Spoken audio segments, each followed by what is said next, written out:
বাঙালির পাকঘরে জানাই সকলকে স্বাগত। আজকে তৈরি করে নেব শোলা কচু ও আলু দিয়ে ইলিশ মাছের একটি রেসিপি। ইলিশ মাছ ছাড়াও তোমরা বাটা অথবা রুই দিয়েও এই রেসিপিটি করে দেখতে পারো, খেতে সত্যি অসাধারণ লাগে। এখানে কয়েক পিস ইলিশ মাছ নিয়েছি।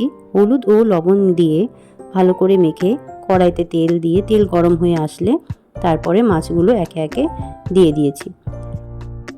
ইলিশ মাছ তাই বেশি কড়া করে ভাজবো না, দুপাশে হালকা ভাজা হলেই আমি অন্য একটি পাত্রে মাছগুলোকে একে একে তুলে নেব। সমস্ত মাছ আমি তুলে নিয়েছি। এরপর ওই তেলেই ফোড়নের জন্য দিয়ে দিয়েছি একটা তেজপাতা ও সামান্য গোটা জিরে।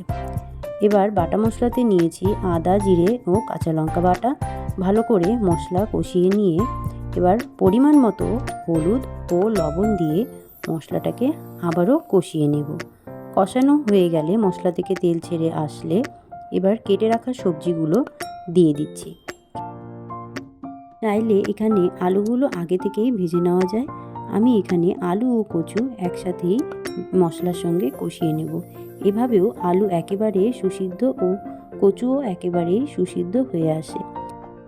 এভাবে মশলার সঙ্গে সবজিগুলোকে কষিয়ে নিলেও খেতে খুবই ভালো লাগে। এবার গ্যাসের হিট কমিয়ে নিয়ে আমি 2 মিনিটের জন্য ঢাকনা দিয়ে রেখেছি।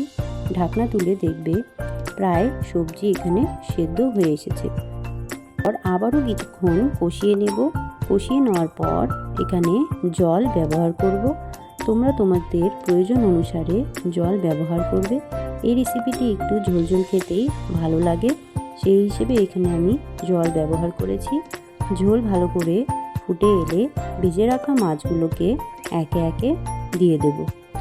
কিছুক্ষণের জন্য ঝোল ফুটিয়ে নিয়ে নামিয়ে নিন। আলু ও শোলা কচু দিয়ে ইলিশ মাছের এই রেসিপিটি কেমন লাগলো অবশ্যই কমেন্টে জানাবে। একটি লাইক দিয়ে পাশে থাকার অনুরোধ জানালাম। এরকম নতুন নতুন ঘরোয়া রান্নার জন্য চ্যানেলটিকে অবশ্যই সাবস্ক্রাইব করবেন। ধন্যবাদ।